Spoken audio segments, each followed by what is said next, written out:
دیکھا جو بچے کو پکارا ہاجرہ نے کانپ کر اللہ سچے کو قریب آئیں تو پر کھولے ہوئے جبریل کو پایا انگوٹھا چوستے سائے میں اسماعیل کو پایا ٹھٹک کر رہ گئیں ایک اور نظارہ نظر آیا قریب پائے اسماعیل فوارہ نظر آیا جب پاس میں آتی ہیں تو دیکھتی ہیں جہاں اسماعیل رو رہے تھے اور پیر مار رہے تھے اللہ اکبر وہیں پر ہی جبریل اللہ کے حکم سے اپنی ایڑی زمین پر رگڑتے ہیں اور صاف و شفاف پانی کا چشمہ ابلنے لگتا ہے اور میری بہنوں میری ماؤں یہی چاہ زمزم ہے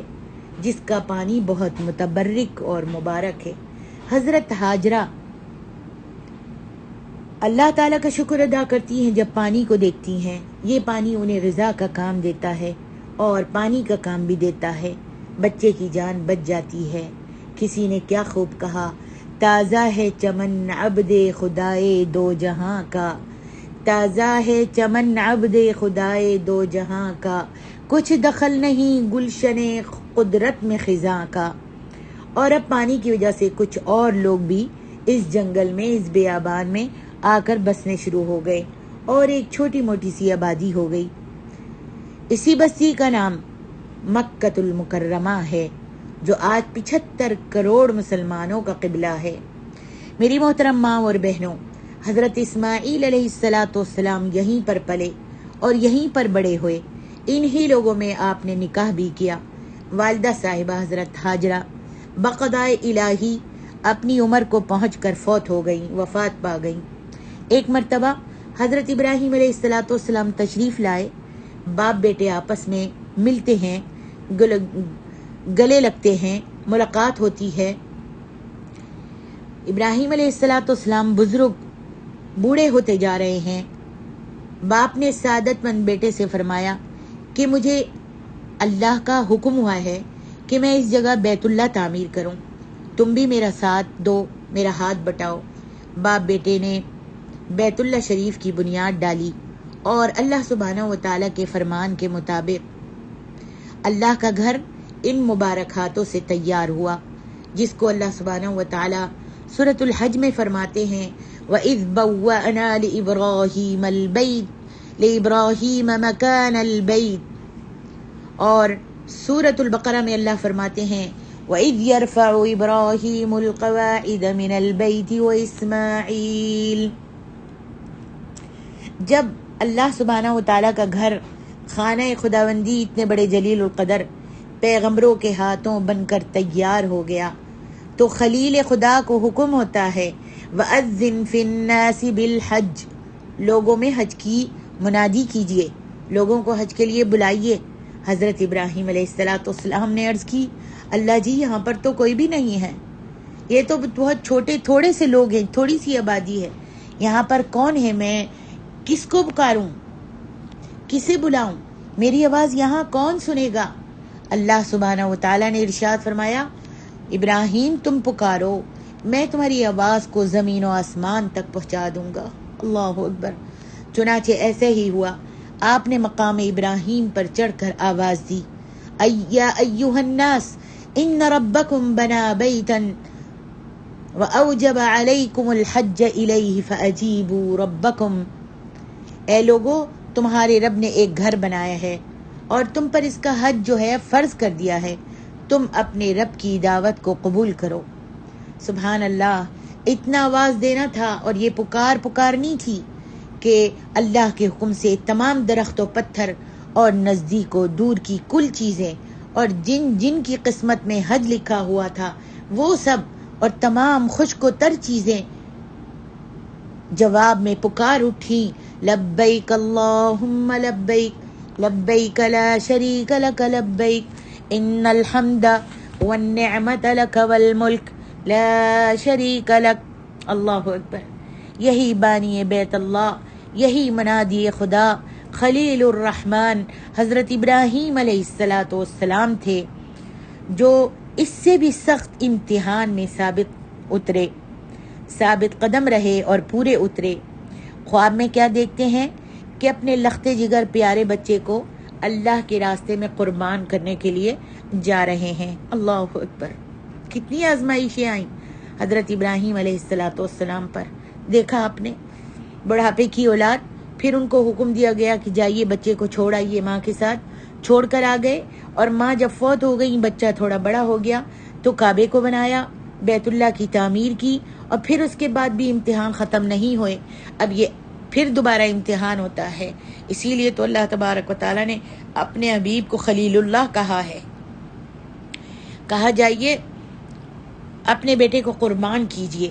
اور جب آپ یہ خواب دیکھتے ہیں، اس ارشاد کے لیے، اس کو پورا کرنے کے لیے فوراً تیار ہو جاتے ہیں۔ بیٹے سے کہتے ہیں، بیٹے جان چلیے سیر کو چلتے ہیں۔ اپنی امی کو کہیں کہ وہ آپ کو چھری بھی دے دیں تیز کر کے، ہم جائیں گے اور جنگل سے لکڑیاں بھی کاٹ کر لائیں گے۔ ماں خوش ہوتی ہیں، ہنسی خوشی بچے کو نہلا دھلا کر، اچھے صاف ستھرے کپڑے پہنا کر باپ کے ساتھ کر دیتی ہیں۔ پھر بچہ جو ہے ہنستا خوش ہوتا ہوا، کھیلتا کودتا، میٹھی میٹھی پیاری پیاری باتیں کرتا ہوا اپنے باپ کے ساتھ چلا جا رہا ہے۔ اب کیا ہے، شیطان لعین ایک بھلے ماس کی شکل بنا کر، بوڑھے کی شکل بنا کر، بزرگ کی شکل بنا کر ماں کے پاس آتا ہے اور کہتا ہے، نیک بخت تمہارا بچہ کہاں گیا؟ جواب دیتی ہیں کہ وہ اپنے ابا کے ساتھ، اپنے باپ کے ساتھ سیر کے لیے گیا ہے۔ شیطان کہتا ہے، اے بھولی عورت، کہاں کی سیر؟ وہ تو اس کو ذبح کرنے کے لیے گئے ہیں۔ آپ فرماتی ہیں، سبحان اللہ، آج تک کبھی کسی باپ نے اپنے بیٹے کو قتل کیا ہے؟ اور وہ اسے کیوں قتل کرنے لگے؟ شیطان نے کہا، تمہیں نہیں معلوم؟ ابراہیم کہتے ہیں کہ ان کو اللہ کا حکم ہوا ہے۔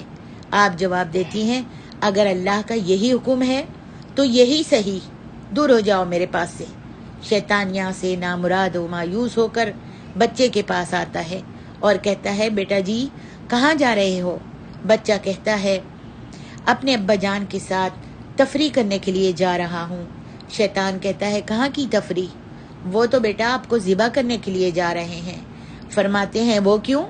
باپ کس طرح سے میرے ابا جان مجھے ذبح کریں گے؟ کہتا ہے، اس لیے کہ اب تمہارے ابا جان کہتے ہیں کہ ان کو اللہ کا حکم ہوا ہے۔ بچہ دیکھیں کیسے جواب دیتا ہے، کہتا ہے، تو پھر کیا ہے، ایک جان کیا ہزاروں جانیں بھی اس کے نام پر میں قربان کرنے کو تیار ہوں۔ اب آپ کے پاس آتا ہے، جب بیٹے سے بھی مایوس ہو جاتا ہے تو پھر آپ کے پاس آتا ہے، حضرت ابراہیم علیہ السلام کے پاس آتا ہے اور کہتا ہے کہ بیٹا جی، کہتا ہے کہ ابراہیم کہاں جا رہے ہو؟ اتنا غضب، اتنا بڑا غضب، اتنی بے رحمی، کہاں جا رہے ہو؟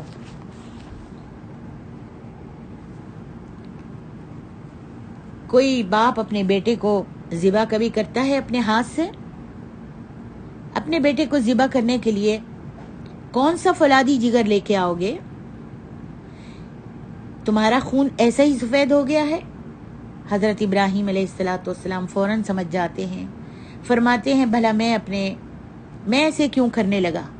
میں اپنے بیٹے کو ذبح کیوں کرنے لگا؟ شیطان فوراً کہتا ہے، تمہیں یہ خیال ہے نا، تم یہ کہتے ہو کہ یہ اللہ کا حکم ہے؟